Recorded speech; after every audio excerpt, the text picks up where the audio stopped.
Today, I want to talk about the different promising mistakes people make. The different promising mistakes people make.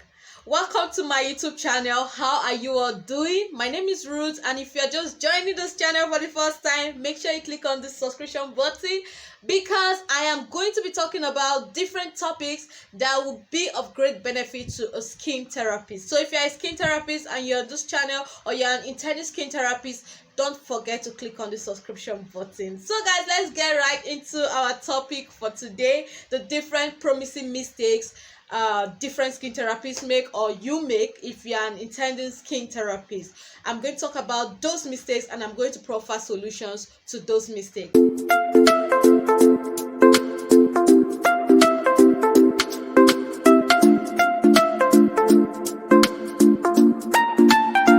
The first promising mistake I want to talk about is the base cream mistake. The base cream mistake.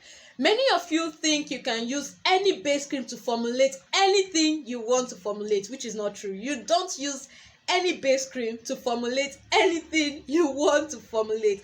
Now, let me take for instance, if you are going to be formulating an acidic product, there are some base creams you cannot use.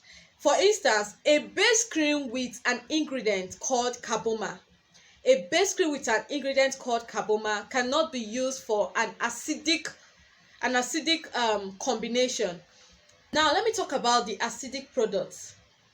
For instance, you want to make a formulation and you want to add, let's say, a product like pimento to your formulation.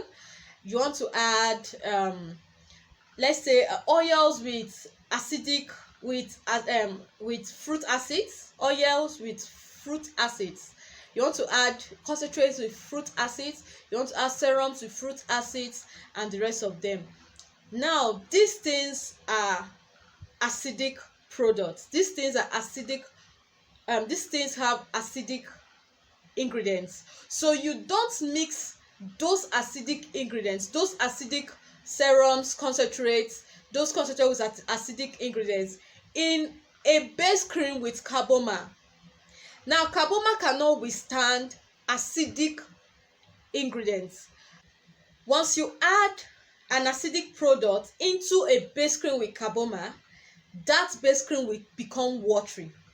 Like, it will become watery, like you will think you are dealing with water. The base cream will turn to water. It's not, that one is not lotion, it's called water. It will become so watery that you will not know what to do with it again, except you have to use an organic base cream to rescue it.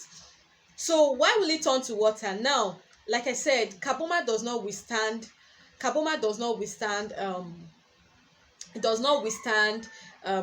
acid. Now, what kind of base cream has carboma? I'm going to give you an instance. Nivea has carboma. If you are using Nivea to Promix and you put an acidic concentrate or an acidic oil into Nivea is going to turn watery. That's why most times when you use Nivea to formulate, you find out that it becomes watery. Why is it watery? Because your formulation is not correct. Nivea does not require acidic content in it. You can't, if you put pimento into Nivea, there's every tendency that Nivea will become watery. If you put an acidic a fruit acid content into Nivea will turn watery. You are not permitted to use those things. That's why if you put glycolic acid into Nivea, there's every tendency that Nivea will become watery. If you put salicylic acid into Nivea will become watery. This is because Nivea has carboma, and carboma cannot withstand acid. So you have to consider all these things before you add in any ingredient. Another mistake people make is adding ingredients that are not compatible with the ingredients in the base cream. Now, let me tell you something. If you put an ingredient that is not compatible with the ingredients in the base cream, you have automatically rendered that base cream useless. For instance, there is niacinamide in your base cream, and then you are putting an acidic product into niacinamide based product. you are scattering, that base cream automatically becomes useless, because niacinamide and acid does not go handy, like they don't even follow the same road, so that cream will not work for you. Another instance is let's say the vitamin C serum. You want to use vitamin C serum for your formulation, and you want to add it into your base cream. Now your base cream has fruit acids, it has salicylic, it has glycolic, it has some other fruit acids in it, and then you want to add vitamin C into that base cream. That is what we call concoction. It's not, the ingredients don't go together.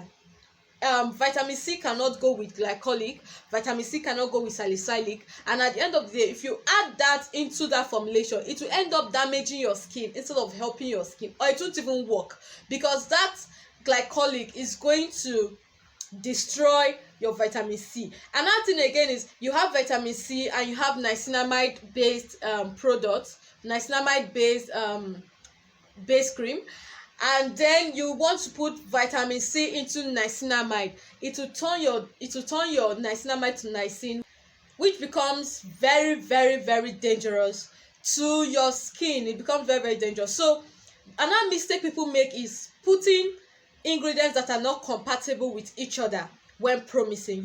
You have to check the ingredients that you are using. You also have to check the compatibility of those other ingredients you want to put before you can mix them together. You don't just mix everything, like because you heard that this product is going to make you fair, you carry this one, you mix, you carry this one, you mix, you carry this one, you mix. At the end of the day, you mix products that would damage your skin instead of helping your skin. So you have to take note of those things. Again, you have to take note of the skin type. Many of you don't take note of skin types before you promix. Skin type is very, very, very, very important when promixing. You have to take note of skin type. Now you want to promix, and you promix something that is meant for a dry skin person and give it to an oily skin person. You have to check when it comes to the skin type, considering the skin type, you have to check from the base cream down to the ingredients. Some base creams are not good for oily skin. Some base creams are not good for dry skin. Some base creams will clog the pores. Those base creams are just for body. And even when the acne prone people are using it, especially those people that usually have pimples on their chest, that usually have acne on their chest, when they use it on their skin, they tend to have breakouts. Even when the thing is working gradually on their skin, they tend to still have breakouts. And because of those breakouts, they can't even use the product because the product is not compatible. So you have to check the skin compatibility of your product before you can put it out. You have to check if this product is good for so skin. If for instance you want to make a cream, you want to do a promixing for an oily skin person, then you now buy ingredients that are meant for oily skin, but your base cream is meant for your base cream is meant for a dry skin person because it's heavy. Your base cream is occlusive, it's very, very, very heavy, and you carry ingredients meant for dry skin people, meant for oily skin person, and put into the base cream that is meant for a dry skin person, it will not work. So you have to check all these things before you go ahead with the promix. You have to check from the ingredients you are going to be using. You ask yourself if those ingredients are compatible. You have to ask yourself if those ingredients are compatible with the skin type you are targeting. So those ingredients, if they are not compatible, then you have to exclude them from your formulation, because once you put in an ingredient that is not compatible for that skin type and you give it to a particular skin type to use, your hard work becomes useless, because that promixing you did is not for the skin type you gave it to. So you have to check the skin type you're targeting. You have to check the ingredients, if those ingredients are good for those skin types you're targeting. You have to check if those ingredients are good for them. These are the things I want to talk about in this video. So I'm going to stop here, guys. I can go on and on in those videos, but this is just the part 1. I am going to be making a part 2 of this video. Make sure you subscribe to my YouTube channel so that when I post the part 2, you can see what I am talking about. you can also see the video. Yeah, so you can see the video and see what I'm talking about together. You can see the video, see what I'm talking about. So guys, subscribe to my YouTube channel so when I post the next video you can watch and also learn. This is just part 1. Till next time guys, take care, I love you.